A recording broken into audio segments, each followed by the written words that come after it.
Helen, we've got the Tin Man with us. I mean, you've got to like that name. Absolutely.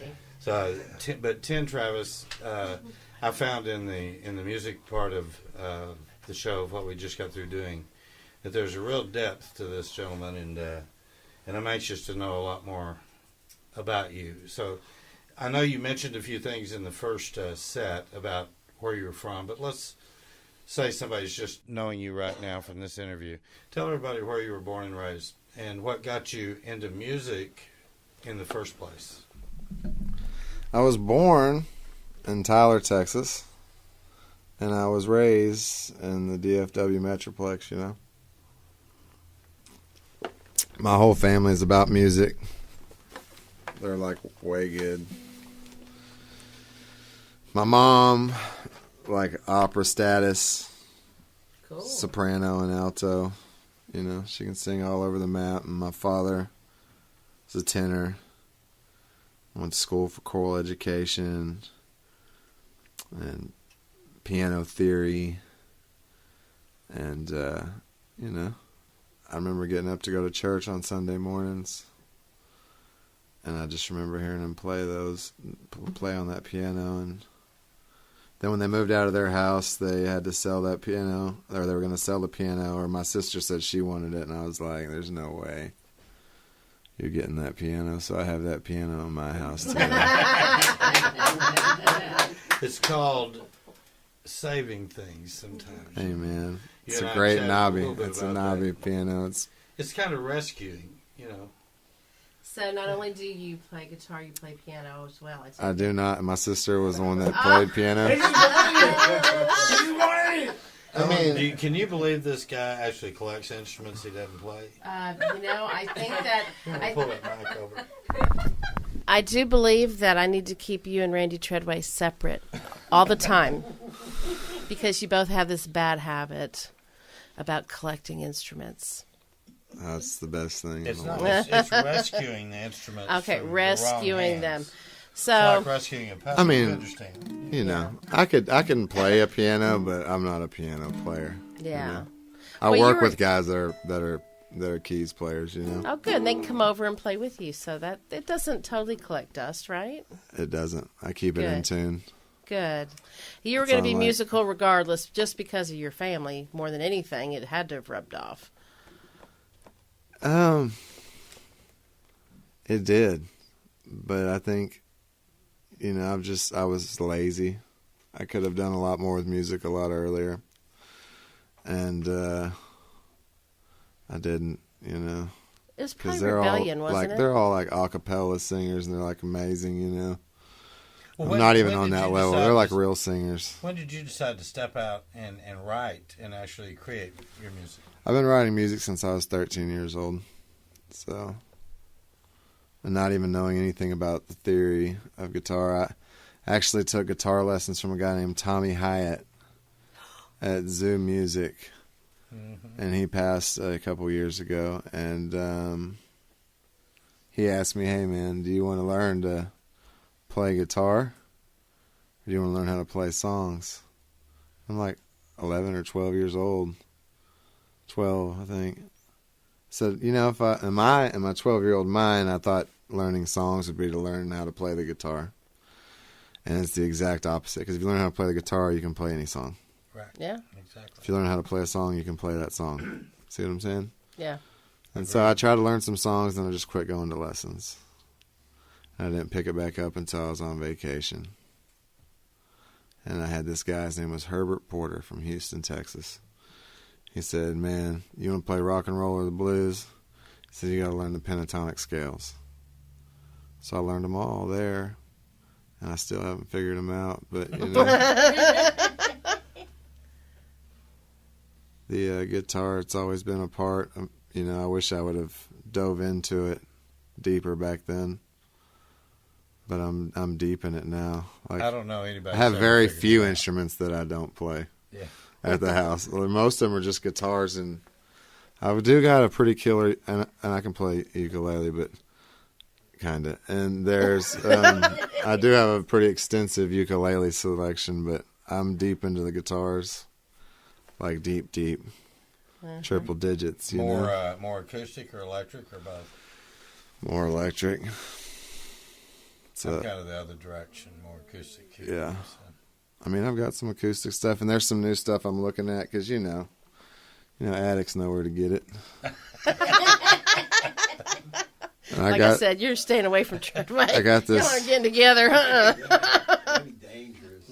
I got this double lot Martin that I've got my eyes on right now from my buddy over at the Kitchen Studios, John Painter, JP.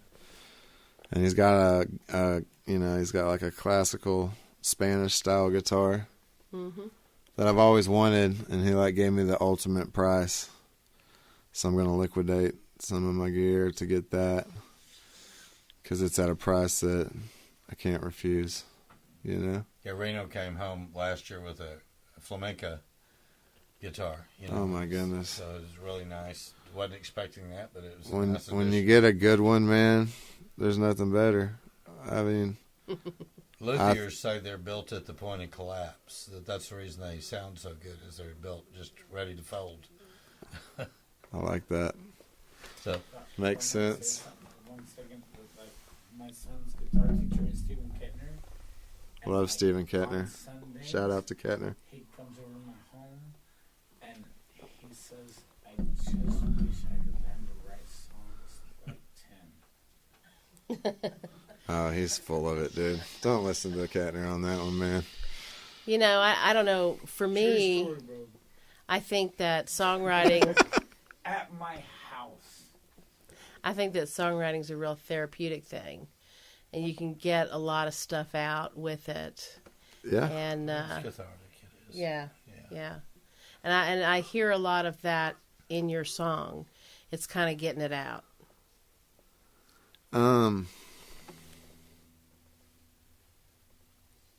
Yeah. I get the perspectives of 2 or 3 of the songs that you wrote about when you were willing to dig down deep inside, because there's a topical perspective that we have of things, and then there's an understanding perspective we have of things. And you're shooting more from the understanding of trying to get down to the grit layers, and that's what I like about you. I liked every song I heard you do. I have to say that's not always the case of every artist that comes in here. And I enjoyed your entire set. So I want to go back to real quick to what we were talking about, where you were growing up in Dallas, and I know that you had you've gone through a lot of different changes in your life and a lot of different things that brought you to us tonight.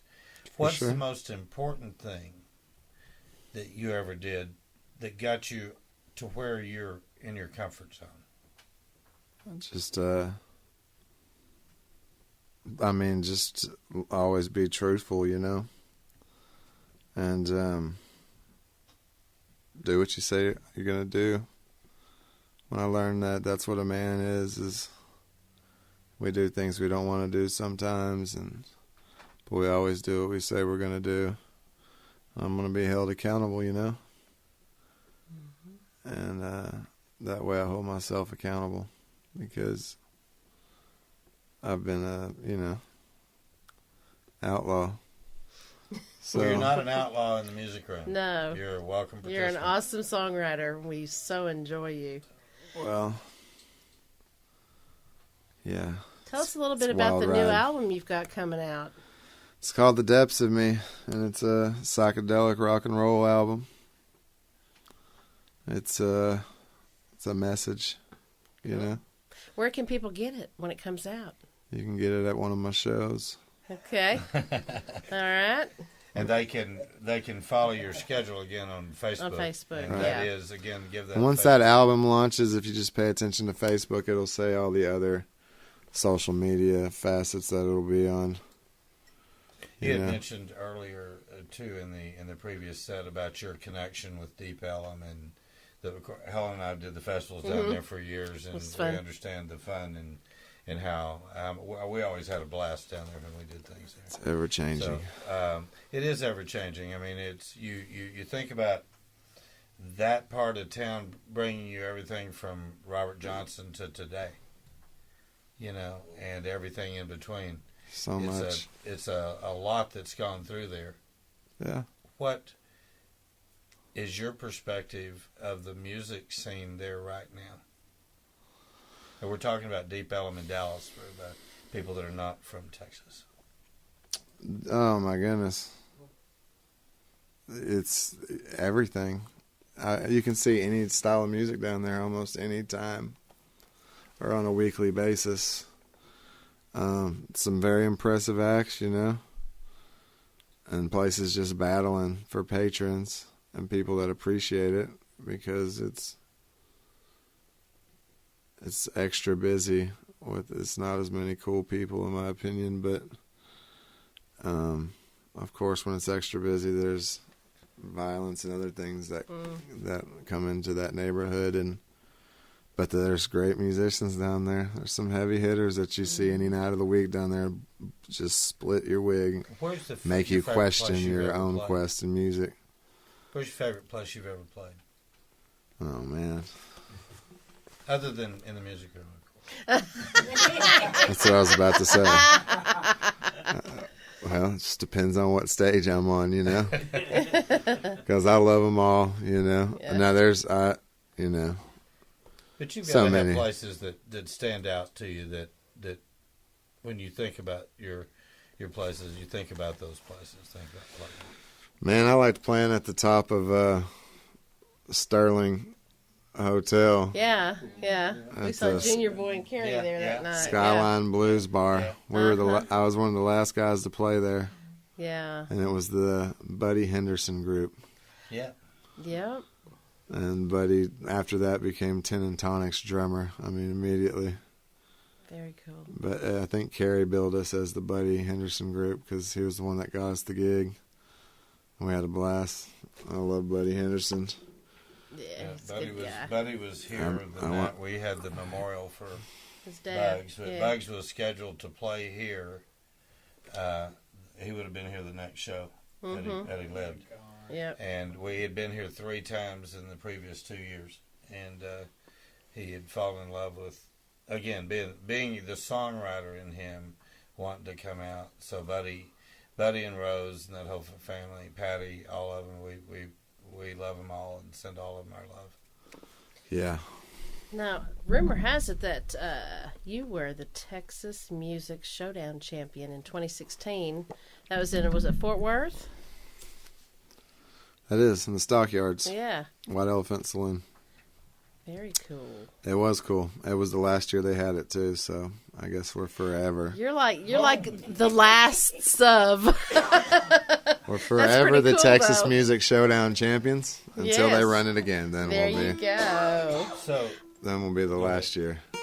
Okay, now inquiring minds want to know. Tell us Okay. about your name, Tin Man. It's just a childhood nickname. Well, there's got to be a story behind it. It had to do with a black eye and a friend from school. Okay. your black eye. That's as far as I usually get into it. Yeah, my black eye. I don't know if you've ever seen any bruises that turn like metallic. Because they're called shiners, Yeah. Well, I kind of shine like tin. A little rusty, but But you got a good blues name out of it. I guess, it's just a nickname that stuck with me, On several occasions, I had someone else call me the Tin Man on multiple occasions. It's better than the Cowardly Lion. At one point, I used to be kind of lanky myself, too, kind of like the Tin Man. Who would you say has influenced your writing as far as people you listen to? Who do you like to listen to that maybe makes you want to write or go a certain direction? Oh, man. Every time I listen to anybody, I'm like, man, I should try to write like that. I'm serious, it's like, and I don't know. I listen to some like awkward stuff. Like right now I'm listening to, it's not awkward, it's great stuff, but like, just, I don't know. I'm sure y'all will know, but like, I'm listening to a promo CD from a long time ago by Red Volkart. He's a guitar player and he's the dude, man. Gotta check him out, man. It sounded like you feel like I did the first time I heard Robin Ford. I was like, Yeah, I had a friend drop me a tape off by here and said, "You need to listen to this guy. I haven't had time to." Yeah. And I'm like, "You need to." I got like a rockabilly collection in my, because I got 6. I still listen to CDs in the car, you know, and that guy. Me 'Cause too. you get them so cheap now too. I'm like, y'all are tripping. Don't Buying all do not buy a car that's 2018 or after, because you don't get a CD player in it. I found that out. And I was really bummed out because I have so many CDs. Thanks, brother. I love CDs. I think you'll be able to install one in it though. Probably. You know, sometimes you just got to fight the system. Like when CD players first come out, nobody had them. You had to install them. You had to go get them from like an aftermarket store. Then like everything had them up to like 6 discs and maybe even 10 discs in dash. And then now nothing has them. So you have to install them again. It's like, So I've got bookends. I'm going to change stations here for a minute. Go Let's a different change it. direction. Who would you like to come into this room and do a show with, a song swap with? I don't know, man. Them guys that play here, they're like amazing. Some of these cats on these pictures, I'm like, dude, you know, those guys. You know, I love Junior Clark. You know, Mike Clark. I love that guy. I'd come here and play with He's him. coming and doing a show with Guthrie this year with us. They're going to be here together. Yeah, I But love Junior. That's my dude, man. I'm booking next year right now, and so we're trying to get we always book Dallas Blues people every year, and so I'm looking at that for. I love him, man. I love both those dudes, Guthrie and Junior. Junior came out and played as a guitar player in Ten and Tonic during that Texas Music Showdown. Cool. Now, We in blew him out of the Tentonic, water. Are you doing more original music? Well, it just depends on how long we're playing, you know? Because here, it's we want that. we definitely have a full original set, you know. Probably a couple hours at least, a full original Cool. that we just really lay down. Well, too, if you're doing a song swap, you both got your music, so Yeah. maybe we'll talk to Junior about that. Right. Well, Junior's not, in Ten and Tonic right now per se, but he did guest as a guitar player. And I do have him over to get guitar lessons from him, which I can't ever even apply because that dude's just... And then I'll look at you and go, man, do I sound all right? And you're like, I know. He's so yeah, bro. funny. You sound great right now. All right, Nick. We had Leo Hall. I don't know, man. My tone. Is my tone off? Does it sound good? I'm like, dude. Leo It Hall wouldn't matter was what here you not played long through. ago, and Danny Sanchez was with him, and Danny's Love that a guy. great He gave player. me some double stop bend lessons, and he told me a little bit about his life story. He grew up kind of up where I did, up on the river a lot. He spent a lot of time up in Sherman Denison area. He's a great guy, great Honky tonk guitarist. player. Man, just a great player. Just he can play the blues, or he can play country, he can play anything. Whatever. So, but that's another guy. Plays in Man, I tell you, Nashville Telly. we've got a lot of things to talk about, so we're going to have you back. Okay. That's right. Okay. Since we can't get them all in tonight, but man, we sure do appreciate you coming down tonight. Appreciate your friends coming down with you to see you here tonight and support you and support live music. And Yeah, you guys, for sure. I want you guys to all know too that are here for the first time that songwriters appreciate your support. Everybody sure. that when you come out, Thank you very much. and we put nothing but the best on this stage, and the proof is who's on it tonight. So you guys Man give us Travis.